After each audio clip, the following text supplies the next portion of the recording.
Gracias, Padre, en esta mañana de nuevo porque podemos abrir este libro santo, podemos abrir las Escrituras y podemos seguir ahí en este primer libro de tu palabra para ver todo lo que tienes para nosotros. Ayúdanos hoy también a entender este pasaje oscuro que vamos a ver y que podamos vislumbrar o podamos intuir o podamos sacar bendiciones y aplicaciones para nuestra vida, Señor. No podemos entender todo lo que está escrito en tu palabra, pero sí podemos entender todo aquello que nos hace falta para la vida cristiana. Por eso pedimos tu bendición ahora y lo hacemos en el nombre de Jesús. Amén. Bien, pues vamos allá, vamos a compartir el PowerPoint.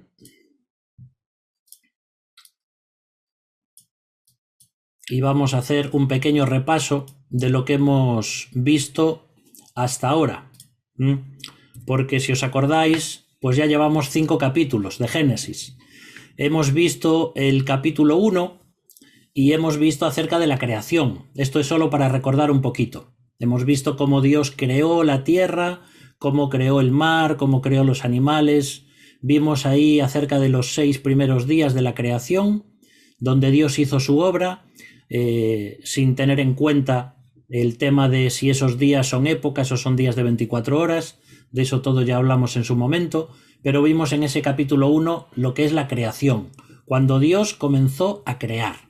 Después nos fuimos al capítulo 2, y aunque hay varias cosas ahí que estuvimos viendo, también vimos sobre todo la creación del hombre primero y después cómo de un costado del hombre Dios quita también a la mujer. Así que vimos la importancia del hombre y de la mujer y también cómo el matrimonio y la familia son la institución que Dios crea, que es la base de la sociedad. Después vimos también, a pesar de que todo era bonito, llegan los problemas en el capítulo 3. Siempre que hay algún problema en nuestras vidas o en la vida, podemos decir que todo se debe a Génesis capítulo 3. Si no hubiera pasado eso, pues hoy no estaríamos como estamos.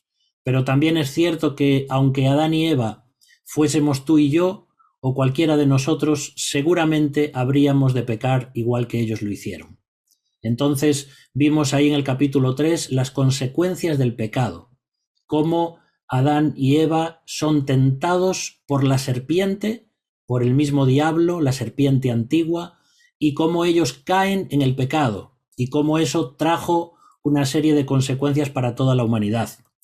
Después vimos también acerca del primer hijo que nos presenta la Biblia, que es Caín, y dice que Caín pues mata a su propio hermano, a Abel, y esto trae también una serie de consecuencias. Si os acordáis, habíamos dicho que ahora encontramos 2 líneas de la humanidad, una línea piadosa, que es la línea de la que va a descender Cristo, el Mesías, como se nos promete en Génesis 3:15, y luego otra línea que es como la línea, digamos, mundana o la línea de aquellos hijos de Adán que no creían en Dios y que fueron pecadores. Entonces ahí se nos presenta todas estas consecuencias, Caín teniendo que ser exiliado y teniendo que irse a otro lugar, y cómo se ve cómo él y toda su familia se alejan de Dios. Y en el capítulo 5 vimos más bien toda una genealogía acerca de la descendencia de Adán, y también se van nombrando una serie de nombres. Eso es lo que estuvimos viendo en las reuniones previas. Pero hoy nos vamos a ir al capítulo 6. Como decía en la oración, es un pasaje bastante complicado, bastante oscuro, porque no sabemos bien lo que pasó ahí. La Biblia nos lo dice, pero no nos dice más detalles, aunque vamos a verlo hoy en otros lugares de las Escrituras. De hecho, hay otros estudiosos bíblicos que ni siquiera contestan a lo que sucede ahí.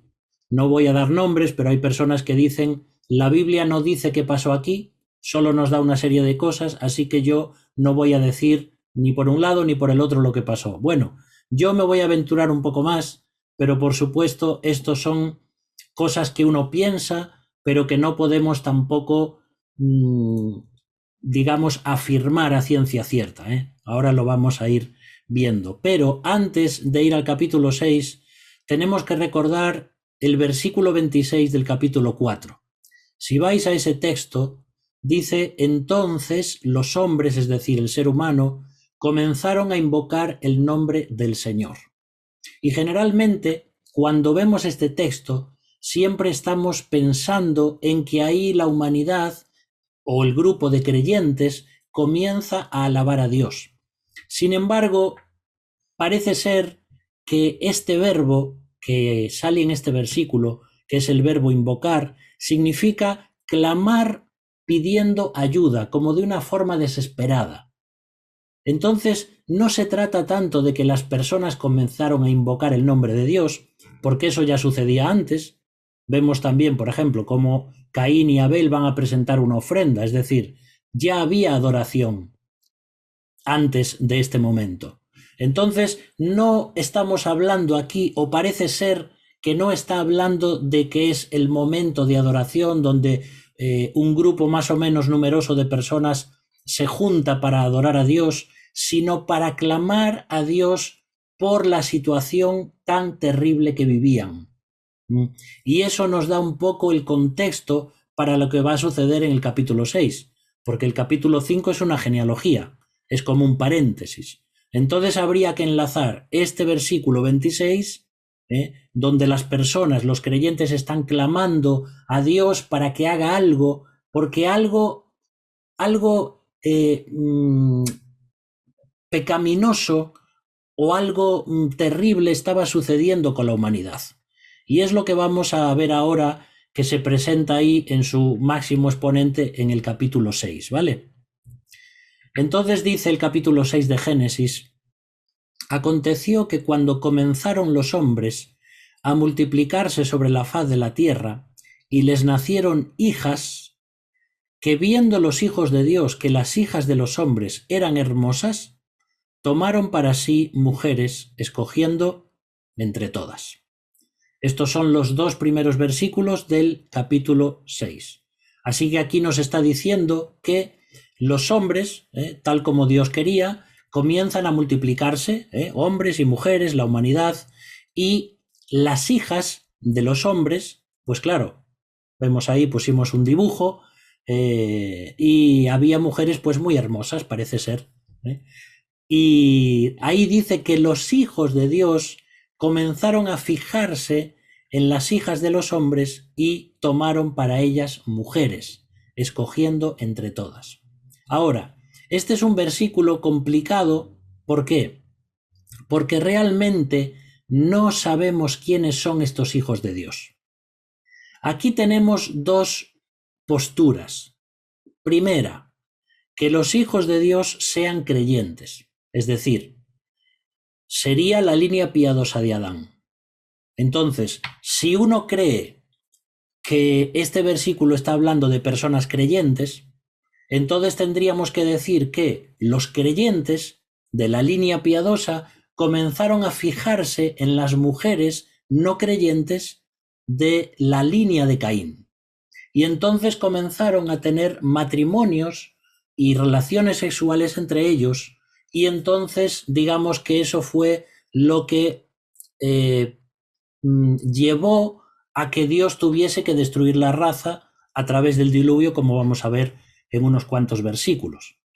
Entonces, esa es una de las opciones. Hay personas, y algunos son realmente eruditos bíblicos, que dicen que estos hijos de Dios son los creyentes, que se les había dicho que no comulgasen con las hijas de los hombres, porque de esa línea, de la simiente de Adán, tendría que venir el Mesías. Entonces, esa línea piadosa no debía contaminarse con mujeres no creyentes. Bueno, esta es una opción. Ahora, la otra opción es que esos hijos de Dios no sean seres humanos, sino que sean ángeles. Y esta es la opción por la que más me decanto yo. Aunque ya os digo, aunque suena mucho más a ciencia ficción, porque nos parece una cosa completamente loca esto que vamos a leer ahora, sin embargo, como a mí mejor me coinciden los demás textos de la Biblia, es pensando que los hijos de Dios no son seres humanos, sino que son ángeles, que son hijos de Dios, pero por supuesto ángeles caídos. ángeles que ya habían caído previamente con Satanás cuando decidieron desobedecer a Dios y rebelarse contra él. Vale, vamos a ir viendo, por ejemplo, si tuviésemos que escoger la opción de que los hijos de Dios son creyentes, tengo aquí una serie de preguntas que nos harían ver, a ver si te cuadran, por ejemplo, estas preguntas. Si esos hijos de Dios fuesen seres humanos, creyentes, primera pregunta, ¿solo se multiplican los incrédulos? Porque ahí dice que los hijos de Dios vieron a las hijas de los hombres. Dice, cuando comenzaron a multiplicarse. Entonces, ahí parece que dice que los hijos de los hombres o las familias no creyentes se multiplicaban, pero parece que los hijos de Dios no se multiplicaban, cosa que no tiene sentido. Segunda, ¿las mujeres creyentes entonces eran feas? ¿Por qué pregunto esto? Pues porque dice ahí que si los hijos de Dios que eran creyentes fueron a buscar a hijas hermosas de los hijos de los hombres, ¿qué pasa? ¿Que no había mujeres creyentes que fueran guapas? Entonces es otra pregunta que parece que no tiene mucho sentido en el texto. Si tú lo ves desde los ojos o desde la óptica de un cristiano que está viendo hacia el mundo para buscar una chica no cristiana, en ese texto no tiene mucho sentido. Tercero, ¿los hombres creyentes tenían autoridad sobre las mujeres no creyentes? ¿O tenían un dominio especial? Porque ahí dice que eligieron entre todas y tomaron y se casaron con ellas y tuvieron relaciones sexuales con ellas. Entonces da la impresión de que estos hombres tenían como una especie de dominio o que tenían como una especie de que podían tener fortaleza por encima de ellas, cosa que tampoco se entiende. ¿O acaso las mujeres de los hombres no podían negarse? Otra pregunta, ¿por qué Dios traerá juicio a la humanidad dentro de 120 años? ¿Os parece que porque un creyente se una con una no creyente va a venir un juicio tal sobre la tierra como fue el diluvio? Una pregunta todavía más difícil de responder, ¿por qué nacen gigantes de la unión de hombres creyentes con mujeres incrédulas? Que eso es lo que vamos a ver ahora en los siguientes versículos. ¿Cómo puede ser que un creyente, un hombre que se une con una mujer que no es creyente y del fruto de su unión sexual salen gigantes? Uy, esto es algo que ya es muy complicado de responder, porque no tiene sentido. ¿Es razón suficiente esta para que Dios destruya la raza humana? Pregunta número 7. ¿Por qué destruye también a los animales? ¿Qué estaba pasando ahí con los animales? ¿Acaso tenían la culpa también? ¿Por qué no destruye solamente al ser humano? ¿Por qué a los animales? Tal vez estaban involucrados también en algún pecado de todos estos. Y podríamos preguntarnos también, ¿por qué no sucede lo mismo hoy cuando un creyente se casa con una mujer no creyente? ¿Por qué no siguen surgiendo gigantes? ¿Os dais cuenta que no tiene mucho sentido que esto se refiera a los hijos de Dios, es decir, a hombres creyentes que quisieron tomar para ellos mujeres no creyentes? Para mí esto no tiene mucho sentido. Ahora, si vemos la otra alternativa, aunque nos parezca mucho más fantasiosa, también tenemos que recordar que cuando os hablé de Génesis capítulo 3, hablamos de que Adán y Eva estaban en el huerto del Edén, que el huerto del Edén era como si fuera un templo que Dios había establecido en la tierra para que Adán y Eva fuesen sus sacerdotes, sus reyes, sus mayordomos, para servirle en ese templo y también para que fuesen su imagen a todo el mundo y que multiplicasen esa imagen a lo largo de la tierra. ¿Os acordáis que decíamos que posiblemente Adán y Eva también convivían con seres celestiales donde el cielo y la tierra se juntaban? Bueno, todas estas cosas pueden ser así o no. Ahora, Si esto es así, entonces era más fácil que los seres celestiales tuviesen acceso a la tierra como lo estamos viendo aquí en estos versículos. Por ejemplo, si tomamos la opción segunda, de que los hijos de Dios son los ángeles, esto encajaría, por ejemplo, en lo que decimos cuando afirmamos que la frase hijos de Dios en el Antiguo Testamento solo se usa para referirse a los ángeles. ¿Sí? No vas a encontrar la frase hijos de Dios en el Antiguo Testamento para referirse a creyentes, sino a ángeles. ¿Por qué se usa en el Nuevo Testamento para referirse a hijos de Dios, es decir, a creyentes, a la Iglesia? Porque Cristo ya había muerto y había resucitado. Fíjate que Jesús nunca les llama a sus discípulos hermanos, ni les dice subo a mi Padre y a vuestro Padre, a mi Dios y a vuestro Dios, hasta que Él resucita, porque hasta que Él pagó el precio del pecado en la cruz y resucitó, los creyentes no pueden formar parte de su familia. Ahí sí, y entonces ya los creyentes pueden ser hijos de Dios. Pero en el Antiguo Testamento, como vamos a leer ahora, se refiere siempre a ángeles. Mira lo que dice, por ejemplo, Job capítulo 1 y versículo 6. Un día vinieron a presentarse delante del Señor los hijos de Dios, entre los cuales vino también Satanás.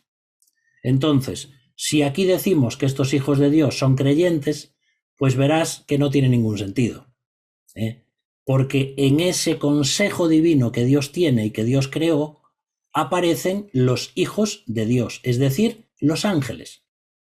Dios creó un consejo divino, como si fuera un consejo de liderazgo, para tomar decisiones y para delegar decisiones. Entonces está Dios como Trinidad, el Padre, el Hijo y el Espíritu Santo, y un consejo divino formado por diferentes seres espirituales. De hecho, fíjate lo que te voy a decir. Hay personas, y hay algunos eruditos bíblicos que dicen que cuando en Génesis 1 y Génesis 2, por ejemplo, cuando dice Dios, hagamos al hombre a nuestra imagen conforme a nuestra semejanza, no se está refiriendo a la Trinidad, sino al consejo divino. Algo que nos puede llamar la atención. Es como si Dios dijese a su consejo, vamos a hacer al hombre a nuestra imagen, es decir, una imagen que tenemos de gobierno, una imagen de regir lo creado, etcétera, etcétera. Va a aparecer más adelante también cuando dice bajemos y confundamos allí su lengua. Eso sale más adelante cuando es la Torre de Babel. Entonces, ahí también parece que se está refiriendo no a la Trinidad, porque parece que no tiene sentido que Dios se diga a sí mismo, hagamos, sino que se refiere a su consejo celestial. De todas formas, esto tampoco podemos asegurarlo. Son diferentes opciones que tenemos para ver el asunto. Así que vemos ahí en Job como los hijos de Dios significa ángeles. Vamos a seguir adelante y vamos a leer también otro versículo en Job 38, versículos 4 y a 7, que dice, ¿dónde estabas tú? Le está hablando Dios a Job, ¿vale? Y le dice, ¿dónde estabas tú cuando yo fundaba la tierra? Házmelo saber si tienes inteligencia. ¿Quién ordenó sus medidas, si lo sabes? ¿O quién extendió sobre ella cordel? ¿Sobre qué están fundadas sus bases? ¿O quién puso su piedra angular cuando alababan todas las estrellas del alba y se regocijaban todos los hijos de Dios? Lógicamente, los hijos de Dios, otra vez aquí, no pueden ser los creyentes, porque aún no había sido creado el ser humano. Entonces Dios le está diciendo a Job que antes de crear el mundo, o mientras lo creaba, ya sus ángeles y sus seres espirituales que había creado estaban asombrados de la creación de Dios, alababan a Dios y se regocijaban de ver cómo Dios creaba la tierra y preparaba todas las cosas para poner luego al ser humano allí en el huerto del Edén. Entonces vemos como los hijos de Dios, de nuevo en el Antiguo Testamento, son ángeles. Bien, vamos a seguir. Ahora, vamos a irnos al Nuevo Testamento para intentar tomar unas piezas allí de un puzzle para ver si nos encajan con el puzzle de Génesis capítulo 6. Cuando vimos Apocalipsis y lo estudiamos, vimos que Juan, el escritor de Apocalipsis, tomaba muchos textos del Antiguo Testamento que encajaban también con Apocalipsis. De Ezequiel, de Daniel, de Jeremías, de algunos profetas del Antiguo Testamento, e íbamos viendo versículos que casaban con los versículos de Apocalipsis. Ahora yo voy a leer una serie de versículos que están en el Nuevo Testamento y que para mí tienen mucho que ver con lo que está sucediendo en Génesis 6. Si estos versículos que vamos a leer ahora no los casamos con Génesis 6, ya me dirás con qué los vamos a casar. Fíjate lo que dice, por ejemplo, en 2 de Pedro 2, capítulo 4, versículos 4 y 5. Dice: porque si Dios no perdonó a los ángeles que pecaron, sino que arrojándolos al infierno, aunque aquí es el tártaro, no es el infierno, los entregó a prisiones de oscuridad para ser reservados al juicio. Y si no perdonó al mundo antiguo, sino que guardó a Noé, pregonero de justicia, con otras 7 personas, trayendo el diluvio sobre el mundo de los impíos. Fíjate qué versículos más raros estos, Nos dice aquí que en algún momento hubo ángeles que pecaron, de tal forma que Dios tuvo que encarcelarlos en prisiones de oscuridad, en un lugar llamado Tártaro. Este no es el infierno todavía, es un lugar donde solamente están ellos allí. ¿Os acordáis que en Apocalipsis también estuvimos estudiando que había unos ángeles atados junto al gran río Éufrates, etcétera, etcétera? Bueno, Dios tiene una serie de ángeles, que por ángeles caídos, por supuesto, que por sus características de ferocidad y de maldad tienen que estar atados, porque si no este mundo sería un caos. Y seguramente esos ángeles son los que van a ser desatados en el futuro cuando venga la tribulación y la gran tribulación sobre la tierra. Entonces, esto no se puede referir simplemente a los ángeles que se rebelaron contra Dios, porque si no, todos los demonios estarían en el tártaro. Y esto no es así. La Biblia dice que hay principados, potestades, huestes espirituales de maldad, etcétera, etcétera, que pululan por encima de nosotros y que están en el aire, junto con Satanás como cabecilla. Entonces, estos son una serie de ángeles que en su momento pecaron, y fíjate cómo está unido, estos dos versículos están unidos, hablan del mismo contexto, hablan de no ser perdonados en el mundo antiguo y hablan de Noé como pregonero de justicia. Es decir, cuando los hombres, recuerda, están clamando, están invocando a Dios por tanta maldad que había sobre la tierra, Noé también estaba predicando el Evangelio y anunciando el juicio. Y todas aquellas personas, tal vez hombres, mujeres, ángeles y tal vez hasta animales, estaban pecando y estaban pervirtiendo su camino sobre la tierra. Ahora, hay más versículos. Mira lo que dice Judas, versículos 6 y 7. Y estamos leyendo de libros que son canónicos, ¿vale? No estamos leyendo del libro de Enoc. Si quieres leer el libro de Enoc, que es un libro apócrifo, tiene muchísimo más que habla de todo esto, de los nefilín, como vamos a ver, de que estos ángeles eran unos vigilantes que Dios pone en cada lugar de la tierra para vigilar, para cuidar, etcétera, etcétera. Pero no quiero leer libros apócrifos, quiero leer solamente la palabra de Dios. Y mira cómo dice Judas, versículos 6 y 7. Y a los ángeles que no guardaron su dignidad, sino que abandonaron su propia morada, los ha guardado bajo oscuridad, en prisiones eternas, para el juicio del gran día, como Sodoma y Gomorra y las ciudades vecinas, Mira lo que dice ahora, las cuales, de la misma manera que aquellos, ¿quiénes? Que los ángeles, habiendo fornicado e ido en pos de vicios contra naturaleza, fueron puestas, por ejemplo, sufriendo el castigo del fuego eterno. A mí estos versículos me aclaran muchísimo lo que pasa en Génesis 6.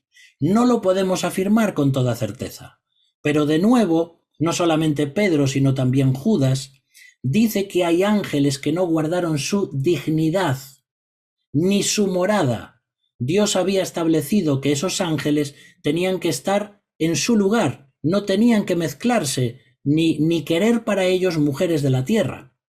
Ahora, alguno puede preguntarse cómo puede ser que un ángel, que es un ser espiritual, tenga relaciones sexuales con mujeres de la tierra. Bueno, también hay otras dos opciones. Primero, o de una forma espiritual.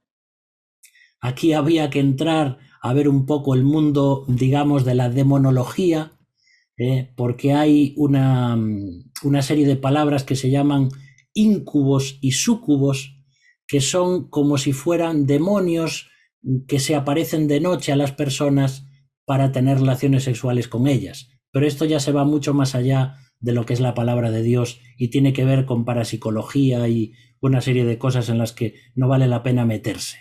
Entonces, podía haber sido de forma espiritual o estos ángeles caídos materializarse para tener relaciones con las mujeres. Porque vemos también cómo los ángeles se pueden materializar en la Biblia.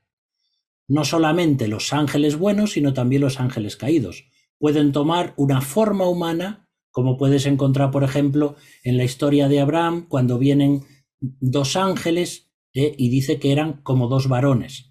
También los encuentras después con Lot, cuando aquellas gentes de Sodoma y de Gomorra quieren violar a estos ángeles que tenían figuras humanas. Bueno, hay muchas cosas aquí que podríamos decir, pero yo lo que te quiero mostrar es cómo parece que esos hijos de Dios eran ángeles caídos, que no guardaron su dignidad, que dejaron el lugar que Dios les había asignado para desear mujeres en la tierra, y dice, habiendo fornicado e ido en pos de vicios contra naturaleza.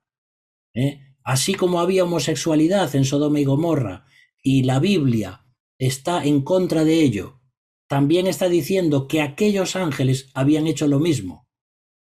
Los ángeles no tienen relaciones sexuales, ni los ángeles tienen que tener eso, pero ellos decidieron dejar su dignidad y su morada y bajar a hacer cosas que no les estaban permitidas. Eso es lo que parece que están diciendo estos textos. Ahora vamos al versículo 3 de Génesis capítulo 6. Y dijo el Señor, no contenderá mi espíritu con el hombre para siempre, porque ciertamente él es carne, mas serán sus días 120 años. Entonces encontramos aquí como Dios está molesto, muy molesto con lo que está sucediendo, y dice, mi espíritu no va a estar siempre luchando contra el ser humano. Aquí también podemos verlo de dos formas. De la misma forma que el Espíritu Santo es el que confronta a las personas con su pecado, también de la misma forma el Espíritu de Dios es, por decirlo así, el que da vida a la humanidad. Entonces Dios pone como un límite y dice, voy a dar de plazo 120 años. No está diciendo aquí que ahora la vida del hombre se reduce a los 120 años, porque eran muy longevos y vivían cientos de años. Está diciendo, dentro de 120 años va a venir el juicio sobre la tierra, que va a ser el juicio del diluvio. Ahora, una cosa interesante también es esto. El pecado es proporcional a la edad. ¿Por qué decimos esto? Bueno, porque cuantos más años tiene una persona, más pecados acumulados tiene esa persona. Y esto a veces pasa también con los creyentes. Aunque es verdad que los creyentes tenemos al Espíritu Santo, tenemos que estar siendo santificados cada día más y tenemos que ser cada día más parecidos a Cristo, cuantos más años tiene una persona, si esa persona no es creyente sobre todo, La maldad crece proporcionalmente a la edad que tiene. Entonces, estas personas que eran centenarias, estas personas que vivían 200, 300, 500 o más años, la maldad que acumulaba esta gente tenía que ser muy grande. Hay un versículo que pongo aquí de ejemplo que nos puede servir en Juan 8, versículo 9. Y aquí el contexto es cuando traen a una mujer sorprendida en adulterio y aquellos judíos religiosos dicen que tiene que ser apedreada. Y Jesús les dice, el que de vosotros esté sin pecado, tire la primera piedra. Y dice ahí, pero ellos, al oír esto, acusados por su conciencia, salían uno a uno, comenzando desde los más viejos. ¿Por qué desde los más viejos? Porque tenían más pecados. Porque cuantos más años tienes, más has pecado. Y la conciencia de aquellos religiosos les decía, ¿cómo voy a apedrear a esa mujer si yo he pecado tanto? Así que ves cómo los primeros que salen son los más viejos y después los más jóvenes. Entonces, tiene mucho que ver, por eso Dios reduce la vida del ser humano y va terminando con todo esto. La maldad era algo que ni siquiera nos podemos imaginar. También hay un versículo que encontramos en Proverbios 29:16 que dice, cuando los impíos son muchos, mucha es la transgresión. Y os pongo una foto aquí de una cárcel. De hecho, parece ser, esta foto está sacada de un artículo periodístico y dice que toda esta gente, toda esta peña de personas escaparon de una cárcel. No me acuerdo ahora mismo en qué país fue. Los pongo aquí a modo de impíos, no porque tengan tatuajes, ¿vale?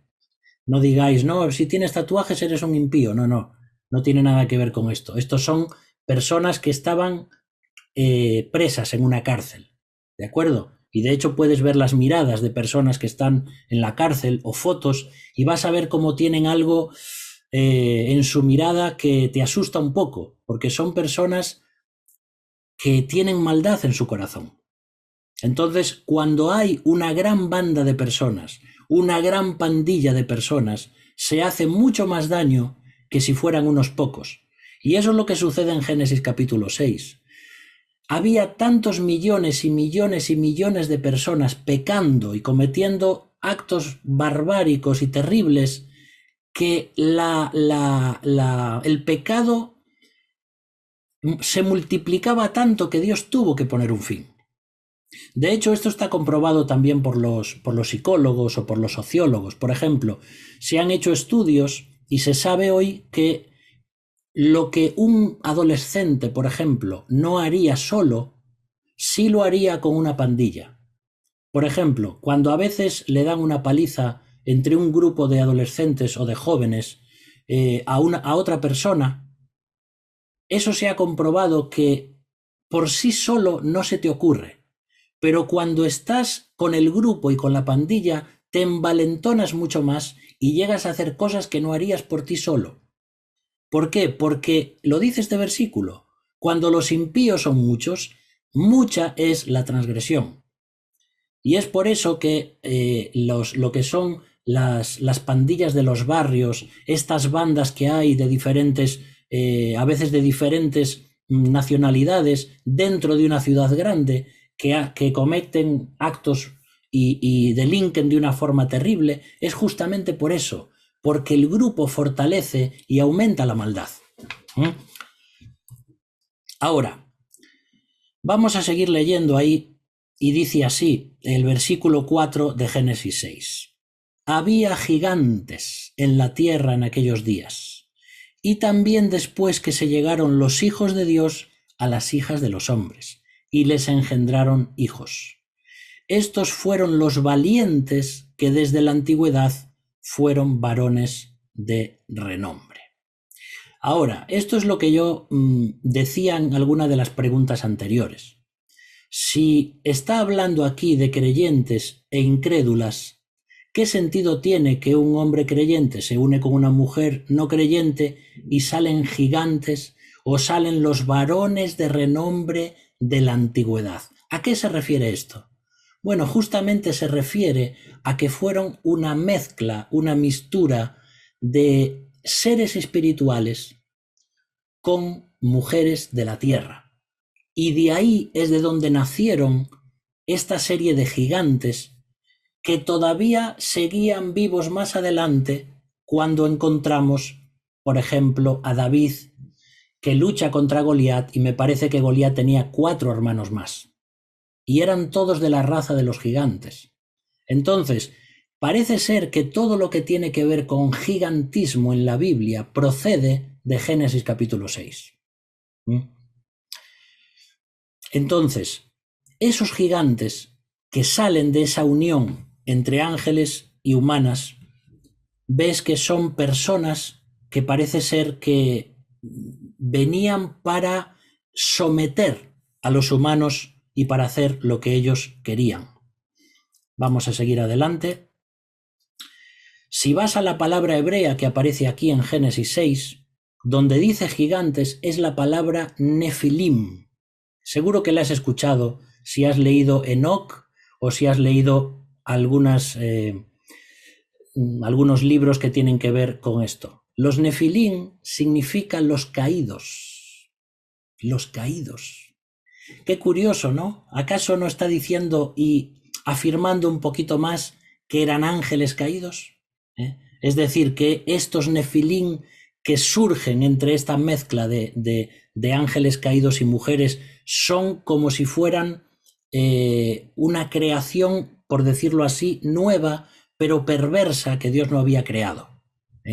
Entonces, por eso dice ahí que esos ángeles, esos gigantes, fueron varones de renombre, fueron famosos, claro, porque debido a su tamaño, debido a sus talentos, habilidades y tal vez sed de sangre, violencia, etcétera, etcétera, que por eso tuvo el Señor que atar y apresar a estos ángeles, claro que fueron personas que en la antigüedad llegaron a ser conocidos por todos.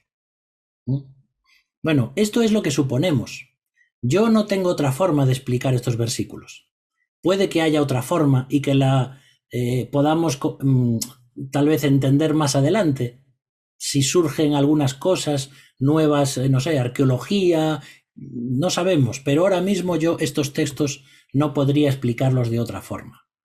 Ahora, aquí también entra todo el tema de la mitología, porque, claro, la mitología, digamos que es ficción, la mitología no existe, pero ¿cuánto tendrá de cierto con el tema de Génesis 6?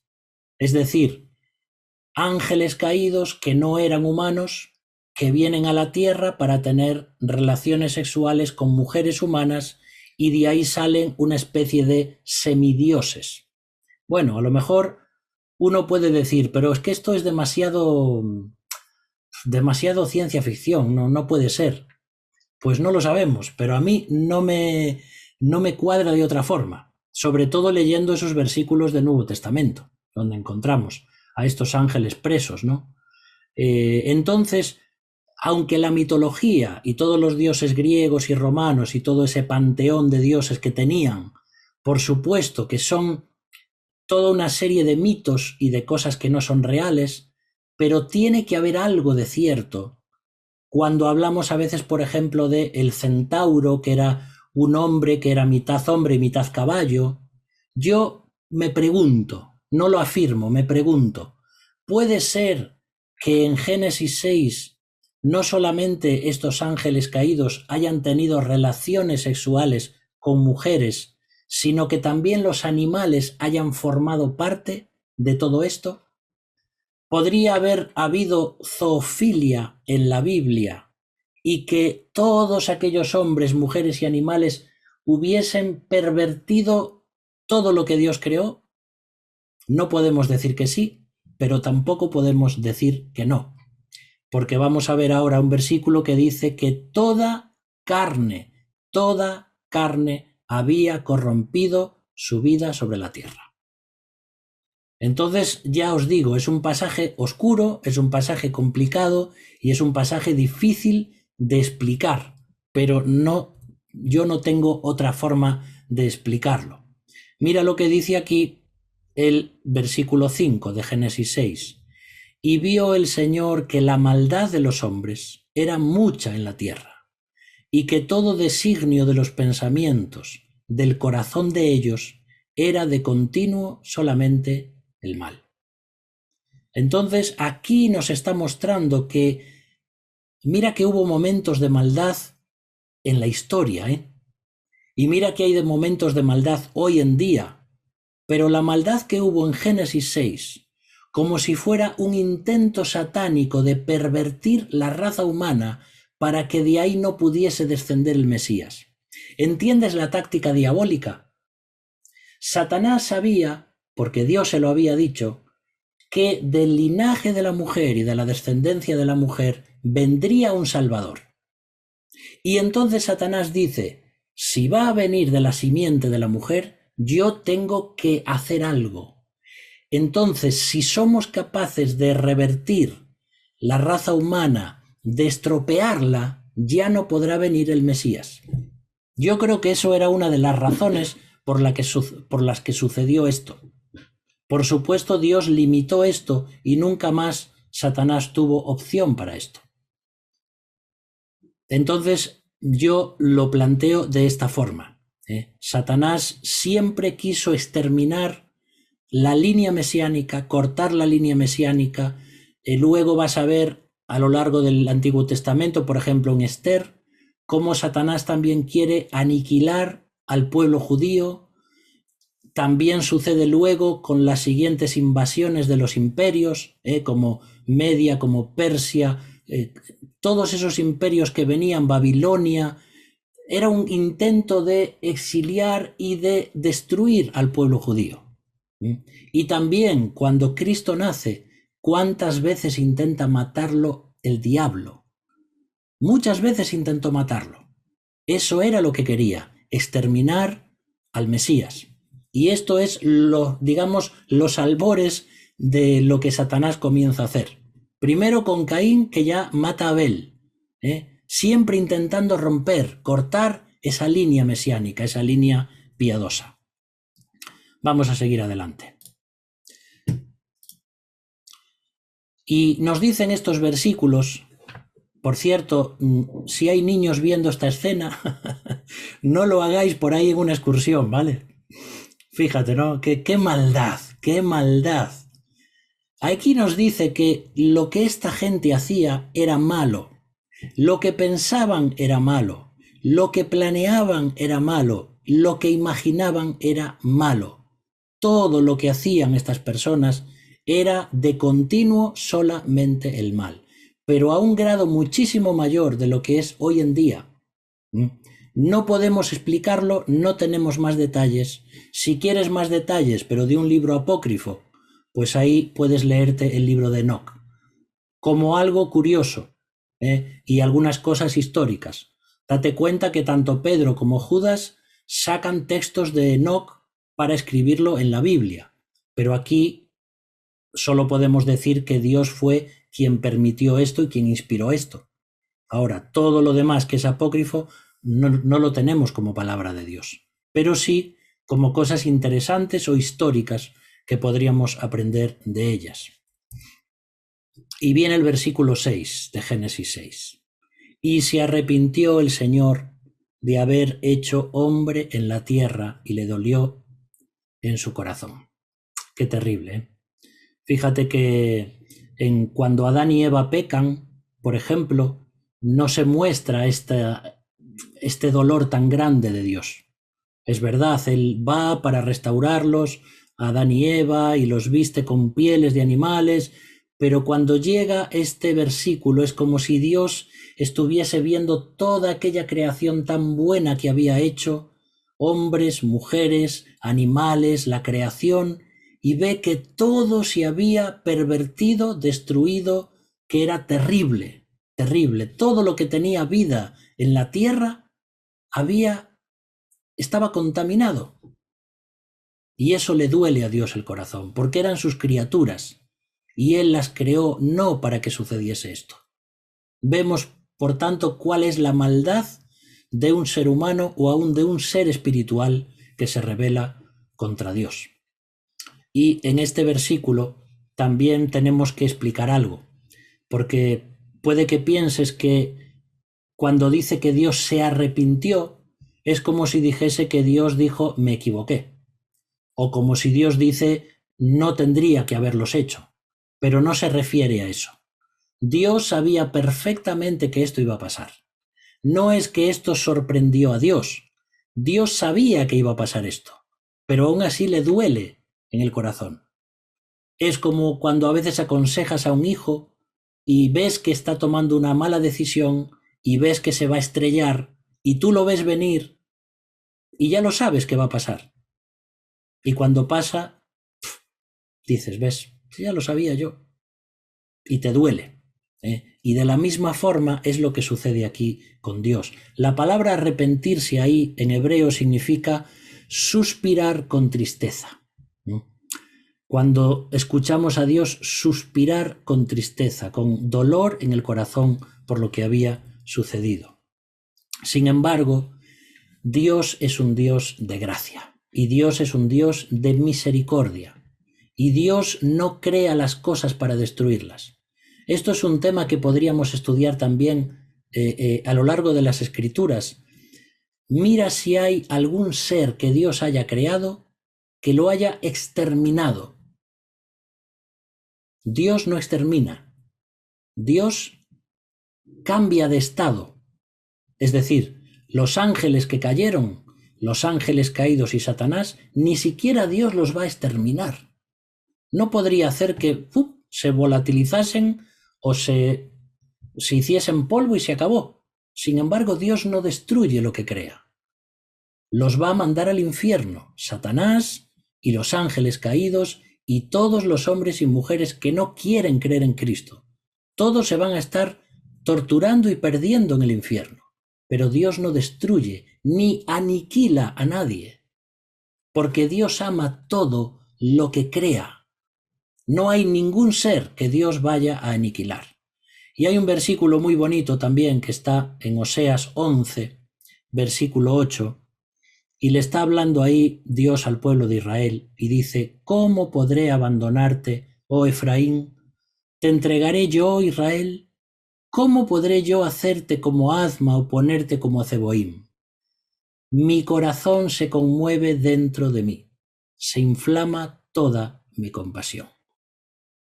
Veis que el corazón de Dios es un corazón de amor, es un corazón que sufre por ver a sus criaturas cuando se rebelan contra Él, cuando toman malas decisiones, pero al mismo tiempo es un Dios de gracia, de misericordia. Y dice ahora aquí el versículo 7 de Génesis 6, y dijo el Señor, raeré de sobre la faz de la tierra a los hombres que he creado, desde el hombre hasta la bestia, y hasta el reptil y las aves del cielo, pues me arrepiento de haberlos hecho.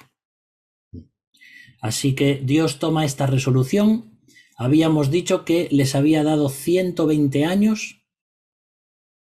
Noé estuvo predicando durante 120 años y no tuvo ni un solo convertido. Fijaos, ¿no?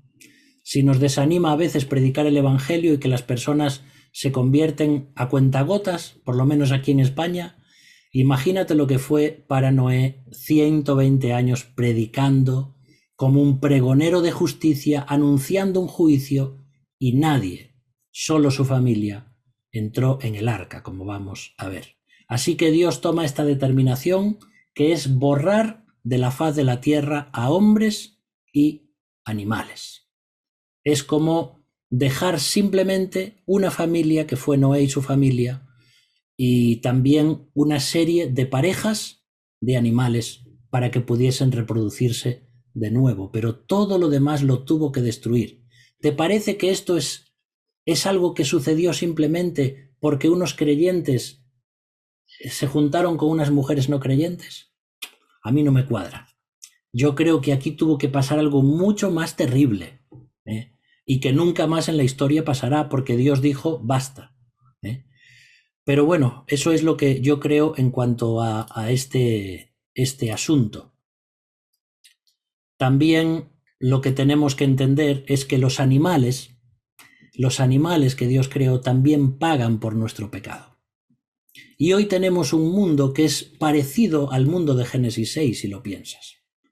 Tenemos un mundo contaminado, tenemos un mundo donde los polos están deshelando, tenemos los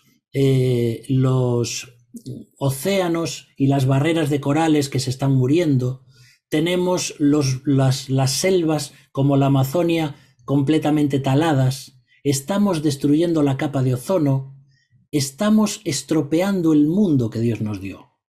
Nunca se han extinguido tantos animales como hoy en día. Ya quedan muchos menos animales de los que había cuando yo nací hace 46 años. Yo creo que dentro de pocos años vamos a ver a los animales en los documentales, porque estamos terminando con ellos, estamos estropeando la creación de Dios. Y los científicos nos van avisando y nos están diciendo, cuidado, cuidado, que estamos estropeando este mundo y que no quedan muchos años para vivir en este mundo.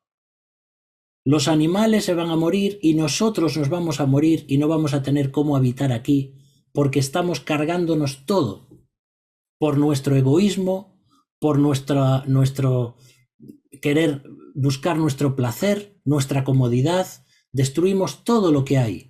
Y todo por dinero, por afán, por egoísmo. Y estamos volviendo un poquito a Génesis capítulo 6. Por eso, algo también al pensar en esto de los animales me lleva a Romanos capítulo 8, versículos 21 y 22, que seguro que a todos os suenan. Dice, porque también la creación misma será libertada de la esclavitud de corrupción a la libertad gloriosa de los hijos de Dios. Porque sabemos que toda la creación gime a una y a una está con dolores de parto hasta ahora. Así que la creación, la naturaleza, los animales, las plantas, debido al pecado de Génesis 3, hemos traído una esclavitud sobre este mundo. Y la propia creación, de una forma que nosotros no podemos entender ni escuchar, se está quejando a Dios y le está pidiendo, Dios, libéranos. Dios, libéranos. Y es por eso, como dice Romanos capítulo 8, cuando venga nuestra libertad, cuando sea quitado el pecado de nuestras vidas, cuando venga Cristo a reinar en este mundo, todo se restaurará de nuevo como al paraíso original. Y la creación podrá suspirar otra vez con alivio. Por eso tenemos que tener en cuenta estas cosas. Génesis capítulo 6 es un pasaje complicado, pero algo, si no fue así, fue algo parecido. Algo así tuvo que pasar para que Dios escogiera solamente a Noé y terminara y arrasara con todo lo demás. De hecho, viene ahora el último versículo que vemos hoy, que es el versículo 8. Y mira qué contraste. Pero Noé halló gracia ante los ojos del Señor. Los peros siempre nos muestran contrastes. Y en medio de toda esa maldad, y en medio de toda esa vorágine de pecados, encontramos a un hombre que creía en Dios, que amaba a Dios y que anunciaba a Dios. Es algo parecido a lo que hacemos tú y yo hoy como iglesia. Estamos en medio de un mundo que está en caos. Estamos en medio de un mundo donde todos se muerden unos a otros, donde unos buscan subir y pisotear al otro para subir más arriba y para ganar más dinero y para destruir el mundo, aunque no importe. Todo es el egoísmo del corazón humano. Pero estamos aquí como pregoneros de justicia para anunciar que viene un juicio, porque este mundo también se va a destruir. Y porque Cristo viene, y porque así como vino el diluvio sobre la tierra, va a venir el juicio de Dios que ya hemos visto en Apocalipsis. Y tantos millones y millones de personas van a tener que morir por haberse rebelado contra Cristo. ¿Sabes que es la primera vez que aparece la palabra gracia en la Biblia? en este versículo 8 de Génesis capítulo 6, Noé halló gracia, porque Dios tenía un plan, porque Dios tenía una promesa, porque Dios no olvida su promesa, porque Dios es fiel a lo que promete. Y a pesar de toda la maldad, y a pesar de todos los intentos satánicos de pervertir a la raza humana, Dios sigue adelante como un gran ajedrecista, porque sabe perfectamente cuál es la próxima ficha que tiene que mover. Nada toma por sorpresa a Dios, absolutamente nada. Él lo controla todo. Él es el soberano. El COVID no tomó por sorpresa a Dios. Dios ya lo sabía. Y Él sigue moviendo fichas. Y Él sigue haciendo la partida. Y Él ha prometido que va a ser el que da el jaque mate contra el diablo, y así lo va a hacer. Por mucho que yo me oponga, por mucho que tú te opongas, por mucho que este mundo no quiera saber de Dios, Dios va a cumplir sus promesas, porque Él es el soberano. Y todo esto nos hace pensar en esa promesa que Dios nos dio, que es Cristo. La única solución y la única esperanza que tiene este mundo, que tiene la humanidad, para cambiar y para ser nuevas criaturas y para ser restaurados al original, pero todavía mejores, es creer en Cristo como nuestro Salvador. Génesis 3:15, memorízalo. Génesis 3:15, el protoevangelio. Vendrá alguien que pisará la cabeza de la serpiente. Aunque ese va a tener que ser mordido en su calcañar, es decir, Jesús iba a tener que sufrir en la cruz, y lo que era una aparente victoria del diablo, de la serpiente antigua, al final fue su propia derrota, porque Cristo venció a la muerte, porque Cristo terminó con toda esa hueste espiritual de maldad, porque como dice Colosenses 2, 14 y 15, Él los expuso allí en la cruz, en su desfile triunfal. Venció sobre ellos en la cruz. Y aún más dice otros versículos en una de las cartas de Pedro, que Jesús bajó a donde estaban los espíritus encarcelados y les dijo: he vencido, he vencido. Y por eso, queridos hermanos, no hay nada que nos pueda separar del amor de Dios. Ni la vida, ni la muerte, ni el peligro, ni espada, ni tribulaciones, ni hambre, ni desnudez, nada, ningún daño, nada, ninguna enfermedad nos puede separar del amor de Dios que es en Cristo Jesús. Por eso, queridos hermanos, vamos a dejar aquí estos versículos de Génesis 6. Ya os digo, si queréis estudiar vosotros el tema, pues hay muchos libros, hay muchos estudios bíblicos. Hoy podéis encontrar muchos. Si queréis algún libro, yo os lo puedo pasar también, comentarios bíblicos, pero ya os digo, es un texto oscuro, difícil de entender, y para mí, ya os digo que todo esto no lo afirmo, pero es la mejor forma que tengo de entenderlo. Que se nos salga un poco de lo normal o que se nos parezca ciencia ficción, pues puede ser, pero no podemos olvidar que la Biblia está llena de un mundo espiritual, y ese mundo espiritual estaba aquí, y Dios lo que va a hacer a partir de ahora es usar a este hombre, a Noé, para construir un arca y para salvar lo poco que quedaba de todo aquello que Dios había creado. Así que el próximo día, si Dios quiere, pues vamos a volver a este capítulo 6 para ver qué es lo que pasa, cómo Dios escoge a Noé, cómo le dice que construya un arca, y aunque muchos dicen que todo esto pues es un cuento, vamos a ver cómo esa arca era realmente capaz de llevar todos los animales que Dios quería que llevase. Así que, hermanos, bueno, espero que no penséis que estoy un poco loco con tantas cosas, pero ya os digo, son temas que no encontramos más cosas para explicar, ¿no? Entonces, pues que Dios nos dé sabiduría y que esto nos ayude no para seguir dándole vueltas a qué pasó y qué no pasó, sino para saber que Dios es el soberano y que Dios tiene el control de la historia y que Dios te conoce, me conoce y nos ha dado a una persona que ha vencido y que nos está preparando un hogar en el cielo para cada uno. Así que si alguien tiene alguna pregunta o duda, como siempre decimos, podéis escribir al WhatsApp, podéis escribir por mail o lo que sea, y ahí os responderemos si sabemos, si podemos. Muy bien, bueno, no saqué aquí el silencio. Vamos a quitar aquí. Vale. ¿Alguna duda? ¿Alguien que quiera decir alguna cosa sobre esto?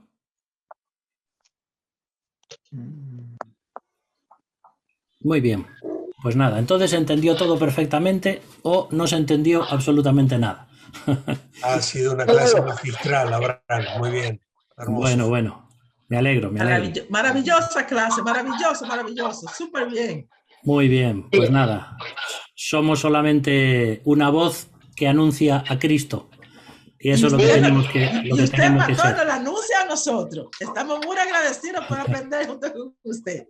Amén. Me alegro mucho. Para mí es también de mucha bendición estudiarlo y prepararlo y orar, ¿no? Para poder entender mejor la palabra de Dios. Bueno, oramos entonces para terminar, ¿de acuerdo? De acuerdo. Gracias, Padre, por tu palabra de nuevo. Gracias porque, aunque hay muchas cosas que no entendemos, sabemos que tú has escrito lo que has querido y no podemos ir más allá, no podemos suponer demasiado, sino leer lo que tu palabra nos dice, intentar encajarlo como un puzzle con los demás libros bíblicos. Pero todavía nos falta mucho conocimiento, Señor. Un día podremos sentarnos a tus pies y preguntarte cómo ha sido todo, y tú nos lo dirás. Por eso ahora, que no perdamos el tiempo, como dice tu palabra, en rompiendo la cabeza con genealogías y cuentos y mitos, sino pensando en aquellas personas que se pierden, en que realmente va a venir un juicio sobre esta tierra y en que debemos predicarles como lo hizo también Noé. Por eso, que podamos aplicar tu palabra a nuestras vidas y vivirla mientras Cristo no viene. Oramos en el nombre de Jesús. Amén.